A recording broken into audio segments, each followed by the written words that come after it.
كابتن سامي الجابر، رحب فيك اليوم. بالتأكيد تطبيق لمبدأ احتراف ربما يغيب أيضا عن ذهن كثير، خاصة أنه ما تعودنا أنه نشاهد هذا الانتقال يحدث ما بين فريقين ما بينهما من المنافسة. اليوم نجم في نادي ينتقل إلى نادي الهلال.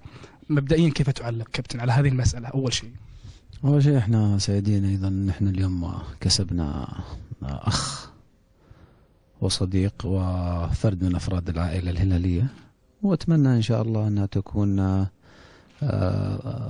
بادرة خير لعودة سعد كما عهدنا. هذا أتكلم لك عن أمور فنية فقط. يعني أنا عصرت وزاملت سعد في 2005-2006 تصفيات كأس العالم، لاعب يملك كل الإمكانيات. الظروف من الإصابة ومن الظروف ما نعرف إيش الخافي، لكن اختفى فجأة أو فترة من الفترة، فقد التوهج. ولكن دائما ما تكون الكلمة الأولى والأخيرة عند اللاعب، بغض النظر عن انتقاله من نادي كبير إلى نادي كبير، من منافسين وكذا. هذه الأمور أصبحت كلها أمور أو تعبير فقط. لكن عالم كرة القدم عالم احتراف. نشوف أنه في ملاعب أوروبا ينتقل من إنتر إلى إيسي ميلان، وينتقل متخابر يعني من أحد مشجعين إيسي ميلان معروفين. وأيضا في صفقات كبيرة من برشلونة إلى ريال مدريد، لويس فيجو لكن هذا ما يعني أنه اللاعب فقط أنه انتهى عقده، وإحنا عندنا ثقة كبيرة في إمكانياته. لا زال في السن المسموح والمعقول جدا، يملك طموح. لم يكن لديها لم ينظر إلى الجانب المادي بقدر ما عنده رغبة إلى إرجاع سعد ومساهمته وطموحها الكبير في وصولها مع نادي الهلال إلى مراتب أعلى.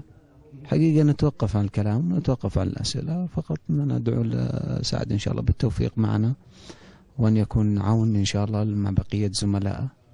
وبإذن الله إن شاء الله بإذن الله أنه سيكون واحد من الأبناء المخلصين في الفترة المقبلة، ويؤدي كل ما يطلب منه على بإخلاص وجدية وبطريقة احترافية، وهذا إن شاء الله ما نتمناه إن شاء الله. معلش سؤال أخير فقط.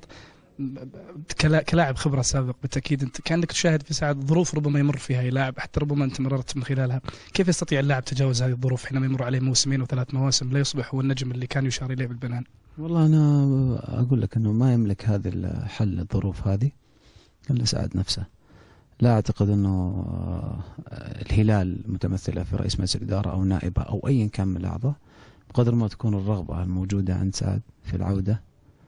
وهذه أي لاعب كرة قدم يعرف مفاتيحها. سعد على علم، يعني على ثقافة كبيرة، واعي، عنده إمكانيات، جميع الإمكانيات تتكلم عنها في المهارة، في القوة، في السرعة. فقط يحتاج إلى أنه هو يخاطب نفسه أكثر ويعود إن شاء الله كما كان، وهذا هو المتوقع بإذن الله. سيكون دورنا إحنا أن إحنا نكون نهيئ البيئة المناسبة اللي تساعد اللاعب على رجوع التوهج، لأنه هو ما هو بوقت إثبات.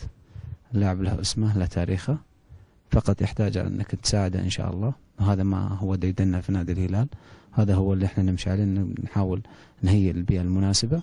وسيكون إن شاء الله مع أخواننا، يعني واحد من الجنود إن شاء الله اللي سيخلصون لهذا النادي ويقدمون كل ما عندهم للنادي إن شاء الله.